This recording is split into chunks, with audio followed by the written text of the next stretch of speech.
नमस्कार दोस्तों थाईलैंड के बारे में तो आप सभी लोग जानते होंगे। अलग अलग लोग जीवन में अलग अलग उद्देश्य के लिए अलग अलग ऑब्जेक्टिव्स और गोल्स को पूरा करने के लिए थाईलैंड जाते हैं। दोस्तों, क्या आप जानते हैं कि हैप्पीनेस इंडेक्स में थाईलैंड एशिया पैसिफिक की जितनी कंट्रीज हैं उसमें नंबर 1 पे आता है। और भारत का स्कोर अगर आप देखें इंटरनेशनली तो वो 130 के भी ऊपर आता है। तो ऐसा क्या है जो थाईलैंड को यूनिक बनाता है? तो दोस्तों, मैं आपको इस वीडियो में बताने वाला हूं 5 ऐसे रीजन जो थाईलैंड को भारत की इकोनॉमी या बाकी कंट्रीज की इकोनॉमी के कंपैरेटिवली ऊपर लेकर के आते हैं और साथ ही साथ में जो हैप्पीनेस इंडेक्स है उसमें उसको नंबर 1 पे रखते हैं एशिया पैसिफिक रीजन में। तो सबसे पहली बात करते हैं कि थाईलैंड की इकोनॉमी जो है वो कंप्लीटली टूरिस्ट इकोनॉमी है। जब हम टूरिस्ट इकोनॉमी की बात करते हैं दोस्तों, तो टूरिस्ट इकोनॉमी का मतलब ये होता है कि जो विदेशी जो फॉरेनर्स आपके देश में आते हैं वो फॉरेन का पैसा लेकर के आते हैं। यानी कि यदि आप यूनाइटेड स्टेट्स ऑफ अमेरिका में रहते हैं तो आपको डॉलर को कन्वर्ट कराना होता है उनकी करेंसी, इसको बोलते हैं बाट में। यदि आप इंडियन हैं और आप इंडिया से बैंकॉक जाते हैं या थाईलैंड जाते हैं तो आपको उसको कन्वर्ट कराना होता है बाट में। तो दोस्तों, वहां की टूरिस्ट इकोनॉमी में सबसे ज्यादा पैसा विदेशी कंट्रीज में, भारत की जो बाहर के देश हैं वहां से आता है। और अगर आप देखते होंगे, अगर आप जानते हैं तो वहां पर बहुत सारे यूरोपियंस, अमेरिकन और खासकर इंडियंस भी जाते हैं अपने वेकेशन को बनाने के लिए या डिफरेंट ऑब्जेक्टिव्स को पूरा करने के लिए। थाईलैंड में अगर आप देखें तो लोग कम से कम एक सप्ताह से लेकर के 7 दिन से लेकर के 15 दिन और एक महीने तक वहां पड़े होते हैं। तो थाईलैंड को ये यूनिक बनाता है जिसके कारण से कि ये टूरिस्ट इकोनॉमी होने के कारण वहां पर फाइनेंशियल क्राइसिस नहीं है। ये तो हुई नंबर 1 बात। नंबर 2 हम बात करते हैं कि वहां पर जो नेशनल स्पॉट्स हैं, अगर आप देखें, अगर आप बैंकॉक जाते हैं तो वहां पर आपको सफारी मिलता है, वहां पर आपको स्काई वॉक मिलती है, वहां पर बहुत सारे डेस्टिनेशन से बना करके रखे हैं। जो आइकॉन सियाम मॉल है वो बना करके रखा है, जो क्रूज के ऊपर आपको लेकर के जाते हैं वो बना के रखा हुआ है। तो ये सारी चीजें स्पॉट्स बना के रखे हैं। तो आप बैंकॉक देख लीजिए, आप क्राबी देख लीजिए, इसके अलावा आप फुकेट देख लीजिए, पटाया देख लीजिए। तो ये सारी की सारी जगह, फुकेट देख लीजिए, तो वहां पर सारे के सारे स्पॉट्स बने हुए हैं और वहां पर देश को इस तरीके से डेवलप किया है कि हर जगह पर आपको कुछ ना कुछ देखने को मिलता है। तो इसीलिए बहुत सारे जो टूरिस्ट कंपनीज होती हैं वो थाईलैंड का अलग अलग टाइप का टूर बनाती है।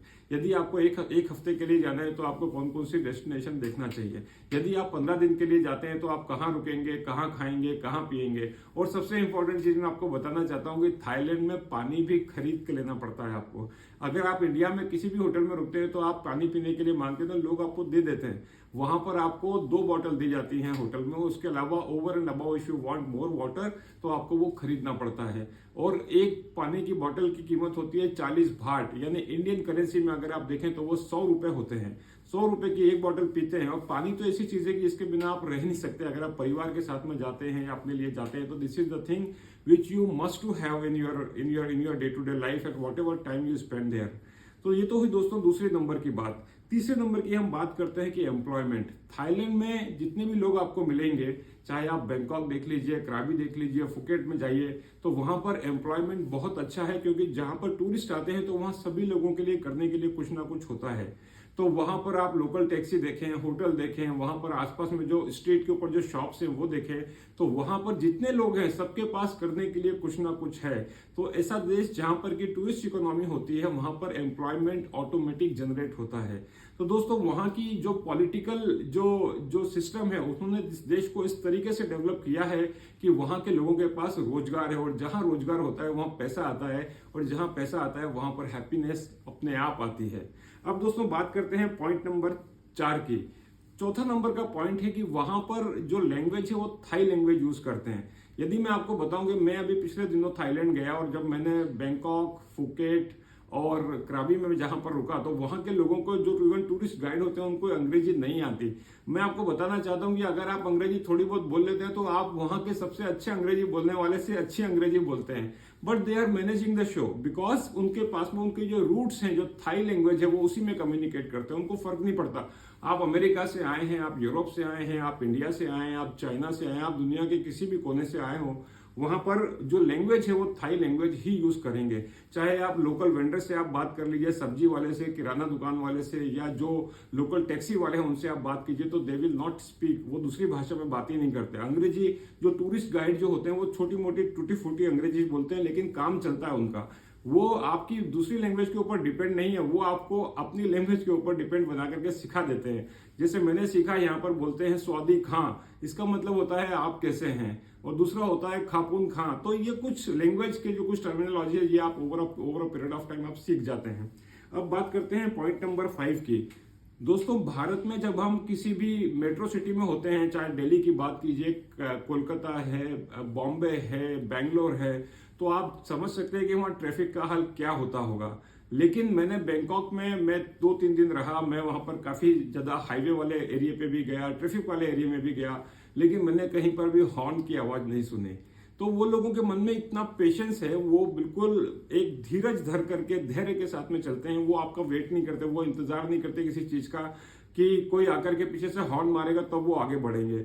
और सबसे इंपॉर्टेंट चीज़ ये है कि वहाँ पर ट्रैफिक रूल बहुत अच्छे तरीके से फॉलो होता है। अगर आप इंडिया में देखें, आपके पीछे वाली जो कार होती है बिल्कुल एकदम आपसे सट करके चलती है, चिपक करके चलती है। वहां पर they keep maintain the distance, और इसीलिए होता है कि जो कारों के जो आगे और पीछे वाले जो कॉर्नर्स होते हैं वो आपको छिले हुए, स्क्रैच लगे हुए, टूटे हुए नहीं मिलते। तो सारी की सारी गाड़ियां जो है वो लोग डिसिप्लिन फॉलो करते हैं, और ये सारी चीजें बनाती हैं बैंकॉक को बहुत ही यूनिक कंट्री। तो दोस्तों, अगर आप कभी गए हो तो आप समझ पा रहे होंगे मैं क्या बोल रहा हूँ, और अगर आप नहीं गए हैं और आप प्लान कर रहे हैं तो आप समझ सकते हैं कि मैं इन 5 पॉइंट्स के बारे में आपसे क्यों बात कर रहा हूँ। अब यहाँ पर बात आती है कि हमारा देश क्या सीख सकता है थाईलैंड से। तो दोस्तों, थाईलैंड एक ऐसा कंट्री जिसके पास में बहुत ज्यादा रेवेन्यू जनरेशन के सोर्सेज नहीं है। इंडिया में हमारे पास में बहुत सारे सोर्सेज हैं रेवेन्यू जनरेशन के।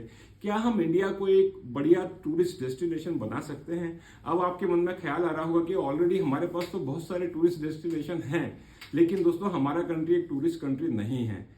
कंपेरेटिवली जितना वहां पर इनफ्लो होता है टूरिस्ट का थ्रू आउट द ईयर, उतना हमारे भारत में या इंडिया में नहीं होता। हमारे पास में गोवा है, हमारे पास में केरला है, हमारे पास में जम्मू एंड कश्मीर है, हमारे पास में दिल्ली है, बॉम्बे है।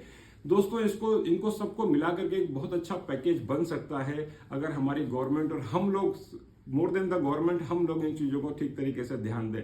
तो दोस्तों, ये कुछ रीजन थे जो मुझे लगा आपको बताना चाहिए, बिकॉज अभी मैंने बहुत जल्दी पिछले 15 दिन पहले ही मैंने बैंकॉक की यात्रा करी है और बहुत सारे लोगों से मिला हूं और बहुत अच्छी दुनिया देखी है।